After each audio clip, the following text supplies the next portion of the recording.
नमस्कार। मैं राकेश वर्मा आप सभी का स्वागत करता हूं आपके अपने परिवार एसएन गुरुकुल पर। बिहार में शिक्षा विभाग से जुड़ा हुआ अभी वर्तमान में जो सबसे हॉटेस्ट न्यूज है, वह है ट्रांसफर पोस्टिंग से जुड़ा हुआ खबर। एक तरफ जहां नियोजित शिक्षकों के द्वारा अल्टीमेटम दिया गया है शिक्षा विभाग के एसीएस डॉक्टर एस सिद्धार्थ एवं शिक्षा मंत्री सुनील कुमार को कि यदि एक हफ्ता के अंदर शिक्षा विभाग और मंत्रालय के द्वारा न्यू ट्रांसफर पोस्टिंग पॉलिसी में सुधार और संशोधन कर नियोजित शिक्षकों के ऊपर जो बाध्यता लगाई गई है, उसे समाप्त नहीं किया जाता है।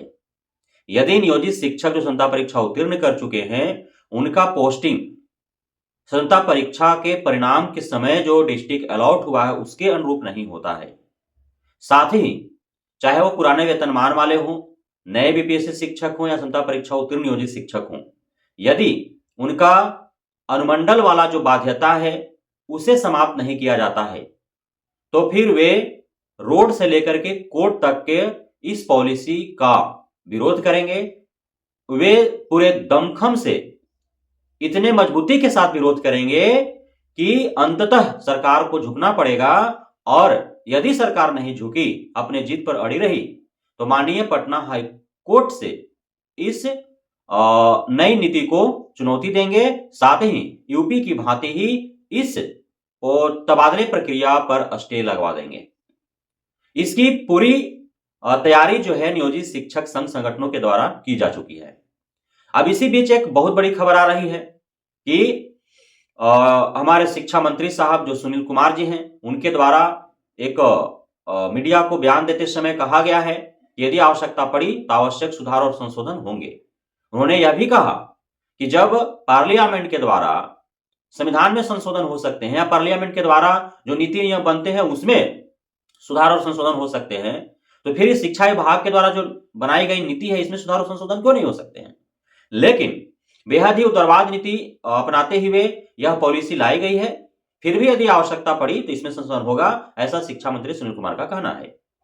एक बात जो उन्होंने कहा, उसे लेकर के शिक्षकों के बीच काफी दुविधाजनक वाला स्थिति है, क्योंकि जो जिस पोर्टल से आवेदन हो रहे हैं, उस पोर्टल पर जो ऑप्शन दिखा रहे हैं, आप कोई भी जिला चूज करते हैं, यदि अनुमंडल आप सिलेक्ट कर रहे हैं, तो जहां एक अनुमंडल है वहां एक अनुमंडल सिलेक्ट होगा, जहां दो अनुमंडल है वहां दो अनुमंडल सिलेक्ट होगा। अब इसमें बहुत ऐसे शिक्षक शिक्षिकाएं हैं जिनका गृह अनुमंडल जो है वो उनका जो है पोस्टेड अनुमंडल नहीं है, मतलब पदस्थापना जो अनुमंडल होगा वह दूसरा है। जैसे एक जिला में दो अनुमंडल है, तो एक अनुमंडल उनका गृह अनुमंडल हो गया, दूसरा उनका जो है पदस्थापना अनुमंडल हो गया। अब बाध्यता ऐसी है कि वो अपने जिला के दोनों में से किसी अनुमंडल को चूज नहीं कर सकते हैं, तो लाजमी सी बात है कि उन्हें जिला बदल होना पड़ेगा। और वैसे जिला जहां पे एक ही अनुमंडल है और ऐसे जिलों की संख्या बिहार में 8 है, तो वहां पे तो अवश्यम भावी है कि उनको जो है जिला बदल होना पड़ेगा। लेकिन इसमें जो है हालांकि ऑप्शन में नहीं आ पा रहा है कुछ भी कि पार्टिसिपेटेड किए गए हैं। जैसे बीच में एक खबर आई थी कि जो प्रशासनिक अनुमंडल है उसको जो है विभाजित करके और एक शैक्षणिक अनुमंडल बनाया जाएगा कि 3 या 4 प्रखंड को मिला करके शैक्षणिक अनुमंडल बनाए जाएंगे, अर्थात एक जिला में 4-5 भी शैक्षणिक अनुमंडल हो सकते हैं, और जहां एक ही अनुमंडल है वहां पे एक से अधिक शैक्षणिक अनुमंडल हो सकते हैं। लेकिन अब तक इस पर तो कोई शिक्षा विभाग के द्वारा कोई सकारात्मक कदम नहीं उठाए गए हैं। 7 नवंबर से जो है आवेदन भी हो रहा है। हालांकि तबादले हेतु इंतजार कर रहे शिक्षकों की संख्या लाखों में है, लेकिन अभी जो आवेदन हुए हैं वो तो अभी बहुत कम आवेदन हुए हैं, जबकि धड़ाधड़ आवेदन जो है काफी अधिक संख्या में हो जाना चाहिए थे, 1 आध लाख पार हो जाना चाहिए था आवेदन, लेकिन अब तक नहीं हुआ है। तो इससे साफ जाहिर होता है कि इस नीति से शिक्षक शिक्षिकाएं खुश नहीं है।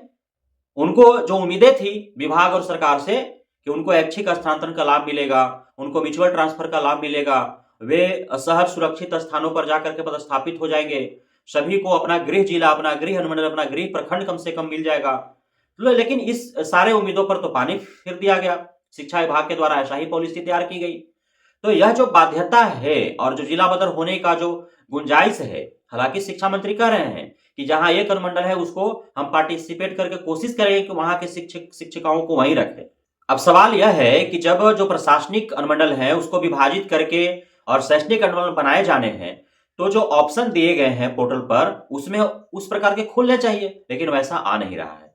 तो जब कोई जिला चुन लेगा, कोई अनुमंडल चुन लेगा, साथ ही अब एक ही अनुमंडल जहां है या 2 अनुमंडल जहां है, यदि वे वहां ऑप्शन में चुन ही नहीं सकते हैं, तो उनको मजबूरन दूसरा जिला का अनुमंडल चुनना पड़ेगा। जब इस प्रकार से वे चुन लेंगे, तो बाद में शिक्षा विभाग कैसे जो है उसको प्रशासनिक अनुमंडल को विभाजित करके और दूसरे जिला में के दूसरे अनुमंडल में जो आवेदन कर चुके हैं उनको उनके गृह जिला में ला करके और फिर वो पदस्थापित कर देगा।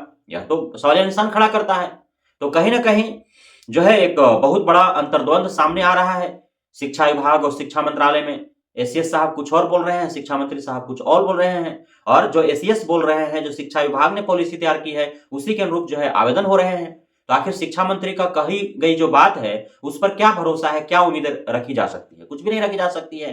तो इस प्रकार के जो भरमाने वाला, बरगलाने वाला जो बयानें आ रही हैं, कहीं न कहीं शिक्षक-शिक्षिकाओं के बीच जो है यह दुविधापूर्ण स्थिति उत्पन्न कर रहा है। तो शिक्षा विभाग और मंत्रालय को एक साथ जो है प्रेस कॉन्फ्रेंस करके और सारे जो दुविधाएँ हैं, असमंजस हैं, उन सारे असमंजस को, दुविधाओं को दूर करते हुए और बेहद ही सरल जो है आवेदन आमंत्रित किए जाने चाहिए और सभी को जो है उनका इच्छा के अनुरूप उनको सहज और सुरक्षित स्थानों पर जहां वो तनाव मुक्त रहें और गुणवत्तापूर्ण शिक्षा बहाल हो सके, तो इस प्रकार से नीति ला करके और जो है आवेदन आमंत्रित करें और सभी शिक्षक शिक्षिकाओं का तबादला करें। यही शिक्षा विभाग और शिक्षा मंत्रालय से हमारी इन सभी तबादले हेतु इच्छुक शिक्षक शिक्षिकाओं की ओर से मांग रहेगी।